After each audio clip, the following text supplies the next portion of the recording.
नमस्कार, स्वागत है ज़ीपुर वैया में। मैं हूं सैयद हुसैन और आप देख रहे हैं हेलो डॉक्टर।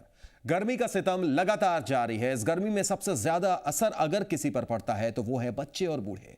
यही वजह है कि इस गर्मी में कई बीमारियां बच्चों को अपने आगोश में ले लेती हैं और उन्हीं में से एक है एन्सेफेलाइटिस, जिसका नाम सुनकर ही बिहार के माता पिता डर जाते हैं। इस बार भी गर्मी के शुरू होते ही एन्सेफेलाइटिस ने अपने पैर पसारने शुरू कर दिए हैं, लेकिन आप डरे नहीं, बस ख्याल रखें और कैसे करें अपने बच्चे की हिफाजत। इसी के लिए आज हेलो डॉक्टर हम लेकर आए हैं आपके लिए और ये जानेंगे कि एन्सेफेलाइटिस से कैसे बचा जा सकता है। तो आप भी जुड़िए और पूछिए सवाल। फोन लाइन ओपन है, नंबर आपके स्क्रीन पर फ्लैश कर रहे हैं। तो चलिए शुरू करते हैं hello doctor.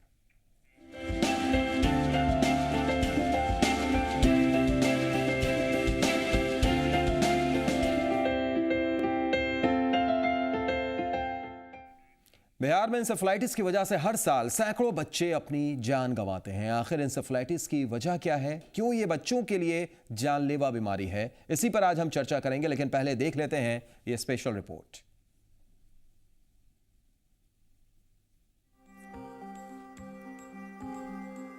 Acute encephalitis syndrome. इस बीमारी के कारण अब तक सैकड़ों मासूम असमय काल की गाल में समा चुके हैं। काफी कोशिशों के बाद भी इस बीमारी के कारणों का पता नहीं चल सका है। उमस भरी गर्मी में होने वाली इस जानलेवा बीमारी में अब तक कुपोषण एक बड़ा कारण माना जाता रहा है। अप्रैल महीने से शुरू होने वाली इस बीमारी का कहर जून महीने में बढ़ जाता है, क्योंकि इस मौसम में शरीर से काफी मात्रा में पसीना निकलने लगता है। तेज बुखार, उल्टी, सिरदर्द और बेहोशी इस बीमारी के लक्षण हैं। यह बीमारी 1 साल से लेकर 10 साल तक के बच्चों को अपनी चपेट में ले रही है।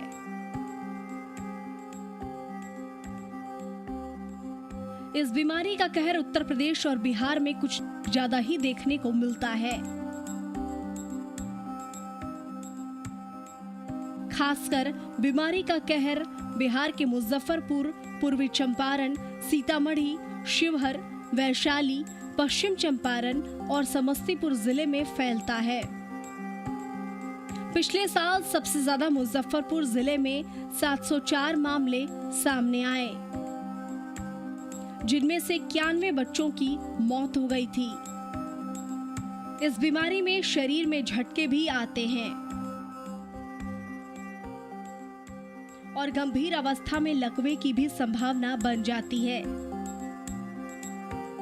एन्सेफेलाइटिस से उबरने वाले बच्चों को बौने होने या विकलांग होने की पूरी संभावना होती है। रोगी में तेज बुखार, झटके, कुछ भी निगलने में कठिनाई जैसे लक्षण नजर आने लगते हैं और अगर समुचित इलाज न हो सके तो 3 से 7 दिन में मौत हो जाती है। इस जानलेवा बीमारी से बचने के कोई ठोस उपाय तो नहीं है, लेकिन फिर भी विशेषज्ञों का मानना है कि बच्चों को धूप में नहीं निकलने देने और शरीर का ताप कम रखने और सही खान-पान से बीमारी से लड़ा जा सकता है। ब्यूरो रिपोर्ट, जी मीडिया। तो देख लिया आपने, इस बीमारी से हमेशा बच्चों की मौत होती है। पिछले 10 साल के अगर आंकड़े पर नजर डालें तो 1000 से ज्यादा बच्चे की जान जा चुकी है। आखिर वजह क्या है, इसी पर हम लगातार चर्चा कर रहे हैं। आप जुड़ सकते हैं, आप फोन लाइन ओपन है, नंबर आपके स्क्रीन पर फ्लैश कर रहे हैं। एक खास मेहमान हमारे साथ स्टूडियो में मौजूद हैं, डॉक्टर निगम प्रकाश साहब स्टूडियो में मौजूद है। बहुत बहुत स्वागत है डॉक्टर निगम प्रकाश जी आपका। डॉक्टर निगम जी चाइल्ड स्पेशलिस्ट भी हैं और पीएमसीएच में शिशु विभाग के विभागाध्यक्ष भी रह चुके हैं। निगम जी, पहला सवाल हम आपसे करना चाहेंगे, आखिर ये बीमारी गर्मी जैसे ही शुरू होती है तभी एन्सेफेलाइटिस का कहर क्यों देखने को मिलता है और कितनी ज्यादा ये बीमारी बच्चों के लिए जानलेवा साबित होती है? देखिए, इस बीमारी का सही कारण अभी भी पता नहीं लग सका है, लेकिन ये ज़रूर है कि गर्मी शुरू होते ही ये बीमारी होती है और जो कुपोषित बच्चे होते हैं और जो गंदे वातावरण में रहते हैं, जो सुअर की बस्तियों में रहते हैं, उनमें ये बीमारी देखी गई है ज़्यादातर। और सबसे बड़ी बात क्या है कि जब बरसात होती है तो ये बीमारी ज़्यादा गया में पाई जाती है और जब अभी गर्मी अपने चरमोत्कर्ष पर पहुंचती है तो यह बीमारी ज़्यादा मुजफ्फरपुर में पाई जाती है। ऐसे तो यहाँ हमारे यहाँ 17 जिलों से इसके रिपोर्ट्स आते रहे हैं, लेकिन मुजफ्फरपुर और गया सबसे ज़्यादा अहम है इस बीमारी के लिए। और इस बीमारी में 1 से 15 साल तक के बच्चे भी आ जाते हैं चपेट में इसकी। और सबसे बड़ी बात क्या है कि जब भी बीमारी शुरू होती है तो इसमें ज़रूर ख़तरा बहुत ज़्यादा रहता है, क्योंकि अभी तक देखा गया है कि पिछले साल तक तो 33% इसमें मौत हो जाती थी। मतलब करीब करीब 1/3 बच्चे मौत की गोद में चले जाते थे। लेकिन जब हम लोगों ने एक प्रोटोकॉल का एक निर्धारण किया और स्टेट में ये बहुत बड़ी उपलब्धि हुई कि एक स्टैंडर्ड ऑपरेटिंग प्रोसीजर हम लोगों ने बनाया और उसके कारण मौत में बहुत कमी लाई जा सकी है। और अब तो लास्ट ईयर 18% करीब मौत हुई, तो करीब करीब हम लोग आधे बच्चों को बचा सके जो मरने वाले थे। तो ऐसी अवस्था में ये हम जरूर कह सकते हैं कि बच्चों में मौत को हम लोग कंटेन कर सकते हैं, लेकिन फिर भी ये बहुत दुर्भाग्य की बात है कि विज्ञान के हर आविष्कार के बावजूद भी हम लोग ही नहीं, पूरे विश्व में इस बीमारी का पता अभी तक नहीं लगाया जा सका है। और कई मरतबा हालांकि हम लोग वायरस के बारे में सोचते हैं, लेकिन वायरस को आइसोलेट नहीं कर पाते। लेकिन डॉक्टर साहब, ये भी सुनने में आता है, जिस तरीके से मुजफ्फरपुर की आपने भी बात बताई कि मुजफ्फरपुर में सबसे ज्यादा इंसेफ्लाइटिस से पांव पसारता है, बच्चों पर कहर ढाता है। ये भी सुनने में आया कि लीची के वजह से भी, लीची में भी कहीं ना कहीं उसके वायरस होते हैं, वायरस पाए जाते हैं, और क्योंकि मुजफ्फरपुर में लीची ज्यादा होती है इसलिए वहां के बच्चों पर असर पड़ता है। क्या कुछ ऐसी भी वजह है, कुछ ऐसी चीज अभी तक पता चल पाई है? नहीं, अब मैं आपको बिल्कुल स्पष्ट बताना चाहूँगा कि अभी ये सब अनुसंधान के अंतर्गत है और अभी कोई भी निष्कर्ष निकाल लेना कि सिर्फ लीची की टॉक्सिन की वजह से ही होता है, ये कहना ज़रा सा नामुमकिन है अभी भी। चूँकि इसमें जो आधारित टॉक्सिन्स हैं जिसके बारे में एक्चुअली हमारे कुछ वैज्ञानिक जो CMC वेलोर से आए थे, डॉक्टर जैकब जॉन, उन्होंने भी ये थ्योरी फॉरवर्ड किया था। अभी भी हम लोग फाइनल नतीजे पर नहीं आ पाए हैं कि लीची की वजह से होता है, क्योंकि वो एक सामंजस्य था एक ही फ्रूट से, जिसके कारण कि लीची को एक संज्ञा दी गई कि उसके टॉक्सिन से हो सकता है। लेकिन ऐसा भी देखा गया है कि लीची का सेवन नहीं किए हुए बच्चों में भी ये बीमारी होती है। और उसके अलावा गोरखपुर में जहाँ लीची का सेवन ज़्यादा नहीं किया गया वहाँ भी होती है, गया में जहाँ लीची का सेवन नहीं किया गया बच्चों के द्वारा वहाँ भी इनमें होती है। इसलिए अभी हम लोग नतीजे पर नहीं पहुँच पाए हैं कि लीची की वजह से होता है, लेकिन सड़े गले लीची का खाना, टॉक्सिन से भरा खाना खाना, ये एक कारण जरूर हो सकता है। और एक पेरेंट्स को क्या करना चाहिए, अपने बच्चों को किस तरीके से इंसेफ्लाइटिस से जानलेवा बीमारी से बचाना चाहिए, क्या कुछ उन्हें बोलना चाहेंगे आप? सबसे बड़ी बात इस बीमारी में है कि इसका अर्ली डिटेक्शन होना चाहिए। कहने का मतलब कोई भी बच्चा जब इसके जो 3 प्रमुख लक्षण हैं वो है कि एक बैग बुखार का होना, दूसरा है कि बच्चे की होश में चेंज आना, मतलब वो या तो कंफ्यूज्ड हो या डिसओरिएंटेड हो, मतलब कि समझ नहीं पाए कोई चीज़, या बिल्कुल बेहोश हो जाए। तो होश में किसी तरह का चेंज, किसी तरह जैसे लगे तुरंत डॉक्टर के पास जाना चाहिए, उसे गंभीरता से लेना चाहिए, उसको बहुत गंभीरता से लेना चाहिए। और तीसरा महत्वपूर्ण लक्षण है झटके का आना। तो ये इन तीनों झटका यानी मिर्गी के तरीके का झटका भी हो सकता है, तरीके का झटका जो हो सकता है। और उसके वजह से अगर बच्चे के शरीर में अनायास कंपन होने लगे या झटका देने लगे तो बच्चे को तुरंत नियरेस्ट हेल्थ फैसिलिटी में। ठीक है डॉक्टर साहब, एक दर्शक जुड़ गए, उनसे भी बात कर लेते हैं। हमारे साथ अभिषेक है मोकामा से। स्वागत है अभिषेक जी, बोलिए क्या कहेंगे, क्या सवाल है आपका डॉक्टर साहब से? अभिषेक जी, आवाज पहुंच रही है हमारी आप तक? जी, हम जब चलते हैं तो हमको चक्कर मार देता है। जी हाँ, पहुंच रही है। जी, अपना सीधा सवाल करें, टीवी का वॉल्यूम बंद कर दीजिए अभिषेक जी और सीधे अपनी बात रखिए, सुन रहे हैं हम। हाँ, हम जब चलते हैं तो चक्कर मारने लगता है, गिर पाते हैं। आपकी उम्र कितनी है वैसे? क्योंकि ये जाके इंसेफ्लाइटिस की जो बात होती है वो 1 से 15 साल तक डॉक्टर साहब ने बताया है। 16 साल। 16 साल। डॉक्टर साहब क्या हो सकता देखिए, है? ऐसा है कि अब हम लोगों ने इंसेफ्लाइटिस को एक बहुत वाइडर प्लेटफॉर्म पर रख लिया है, खास करके विश्व स्वास्थ्य संगठन के द्वारा।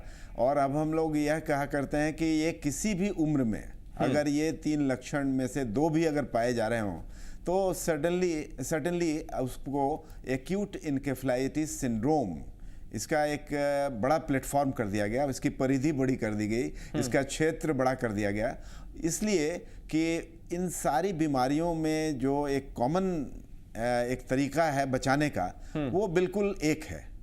चाहे कारण अनेक हों, लेकिन बचाने का जो तरीका है वो बिल्कुल साधारण, सरल। यानी ऐसे लक्षण आते हैं तो उस वक्त उम्र को भी नहीं देखना चाहिए। अगर ऐसे लक्षण आ रहे हैं तो सीधे आप डॉक्टर के पास जाइए और उनसे बात कीजिए।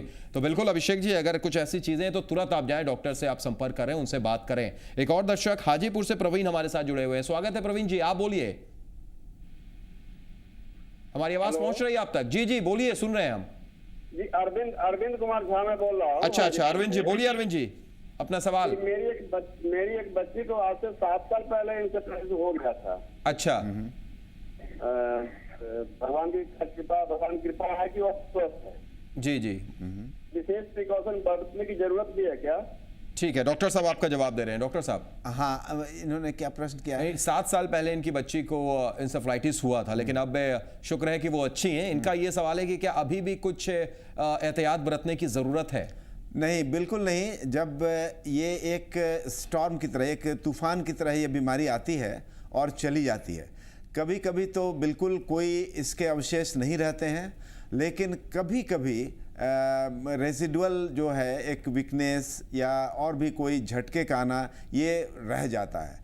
तब अगर रह जाता है झटके का आना या कमज़ोरी रह जाती है तो उसका इलाज करना ज़रूरी होता है। झटके आते रहें तो उसका इलाज ज़रूरी होता है। तो इस तरह से हम कह सकते हैं कि अगर किसी तरह का न्यूरोलॉजिकल डेफिसिट, अगर किसी तरह का वो जो नस का एक डेफिसिट है अगर हो, तभी वो किसी उसको दवा से बीमारी का इलाज करना चाहिए। लेकिन आप 7 साल की बच्ची अगर पहले हुआ 7 साल पहले उसको, तो अब अगर वो बिल्कुल स्वस्थ है तो उसे कोई भी परहेज जो आमतौर से जो होता है नॉर्मल बच्चे का, ऐसा ही परहेज होना चाहिए, बल्कि कोई उसके लिए विशेष एहतियात की जरूरत। चलिए ठीक है, डरे नहीं आप। फिलहाल एक छोटे से ब्रेक के लिए रुकना हमारी मजबूरी है, लेकिन ब्रेक के बाद भी ये चर्चा लगातार जारी रहेगी। आप डॉक्टर निगम प्रकाश साहब से फोन करके पूछ सकते हैं, इंसेफ्लाइटिस से जुड़ा कोई भी सवाल हो, कैसे हम बचें, क्या एहतियात करें, लगातार इसी पर हम बात कर रहे हैं। आप जुड़िए और जरूर हमसे सवाल कीजिए। तुरंत लौटते हैं।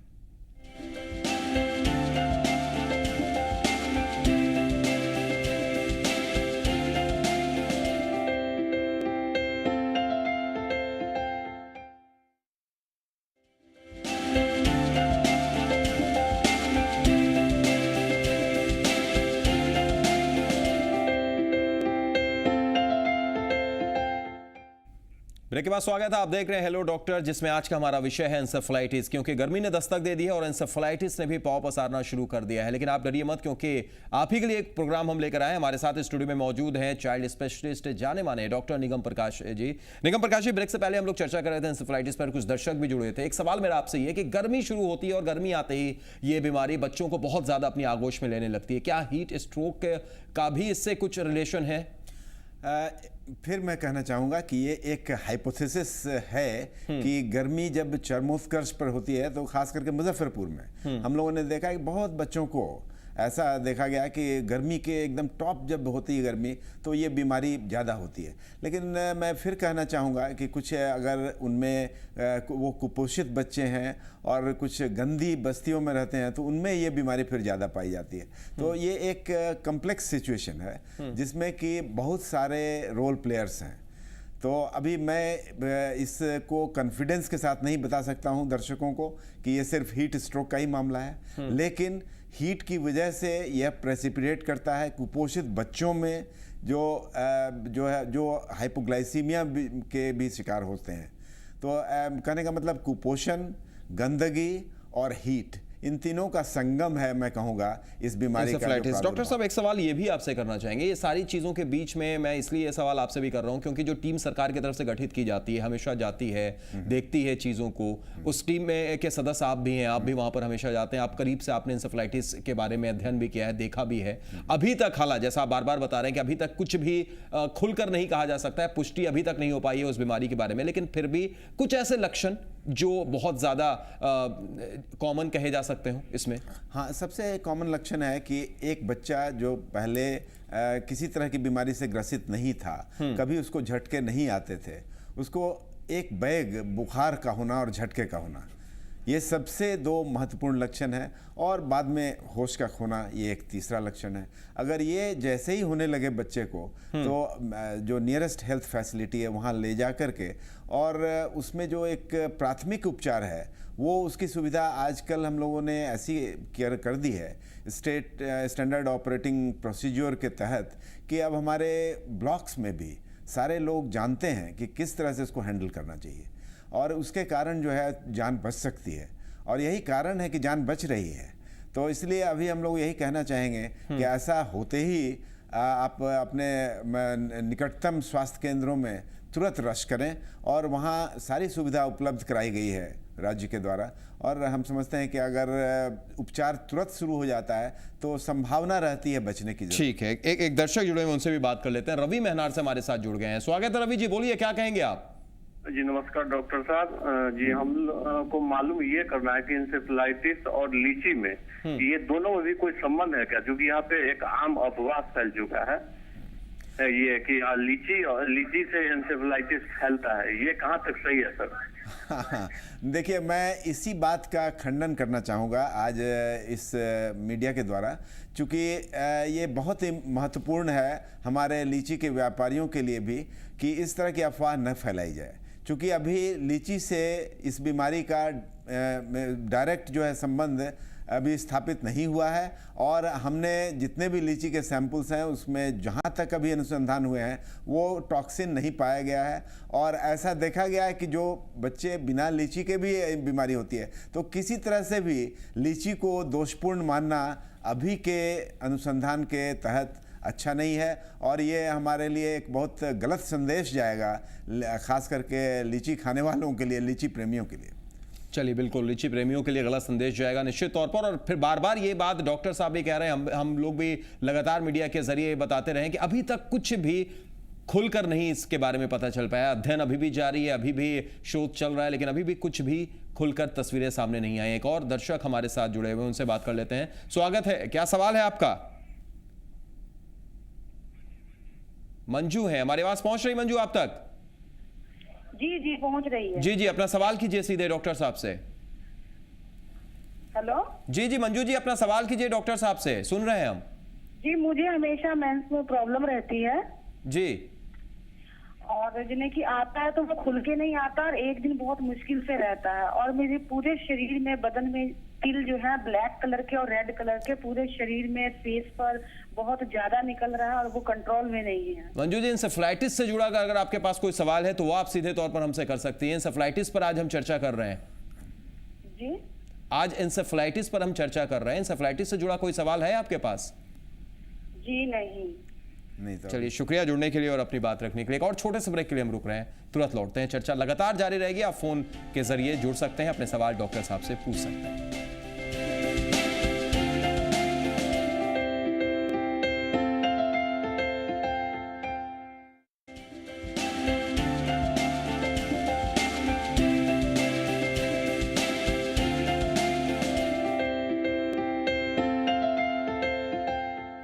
ब्रेक के बाद स्वागत है हेलो डॉक्टर में। हम लगातार चर्चा कर रहे हैं इंसेफ्लाइटिस की। हमारे साथ डॉक्टर निगम प्रकाश, चाइल्ड स्पेशलिस्ट, मौजूद हैं। डॉक्टर साहब, ब्रेक से पहले लगातार हम चर्चा कर रहे थे, लेकिन एक सवाल जो जहन में आ रहा है जापानीज इंसेफ्लाइटिस को लेकर। जापानीज इंसेफ्लाइटिस के लिए टीके भी निकले, और वो टीके सरकार की तरफ से मुफ्त में लगवाए भी जाते हैं, तो क्या वो टीके लगाने चाहिए सारे बच्चों को?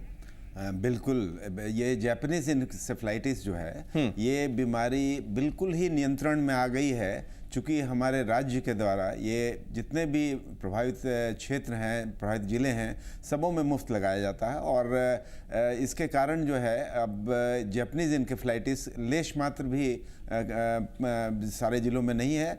गया में एक आध केस मिलते हैं, लेकिन अब करीब करीब ये काफ़ी नियंत्रण में है ये बीमारी।